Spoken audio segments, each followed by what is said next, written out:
Hi all, ఇది second part. First వీడియోకి second continuation part. Already నేను చెప్పాను కదా నాన్నమ్మకి సెలబ్రేషన్స్ చేస్తున్నామని. నాన్నమ్మకి ఇక్కడ ఇంట్లోకి ఇన్వైట్ చేస్తున్నాం అనమాట, కేక్ కటింగ్ సెలబ్రేషన్ కోసము. సో మేము ఇక్కడ చూసినట్టయితే మా నాన్నమ్మకి చాలా అంటే చాలా హ్యాపీగా అనిపిస్తుంది. సో మేము కేక్ కూడా తేలేదు, సడన్ సర్ప్రైజ్గా ప్లాన్ చేయడం వల్ల మా దగ్గర ఉన్న ఒక మంచి ఐడియాతో కేక్స్ ఎలా చేసాము అంటే, ఒక బ్రెడ్ ప్యాకెట్ తీసుకొచ్చి దానిపైన ఫుల్ జామ్ రాసేసి కేక్ కట్ చేపించాం మా నాన్నమ్మకి. మా నాన్నమ్మ అయితే ఫుల్ అంటే ఫుల్ హ్యాపీ.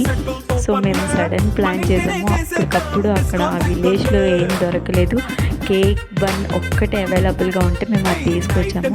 మీకు ఈ వీడియో నచ్చితే లైక్ చేయండి, షేర్ చేయండి అండ్ సబ్స్క్రైబ్ చేయండి. ఇంకా మీకు ఎలాంటి వీడియోస్ కావాలంటే కామెంట్ చేయండి. Thank you so much. Bye. ఈ వీడియోతో ఇంతే.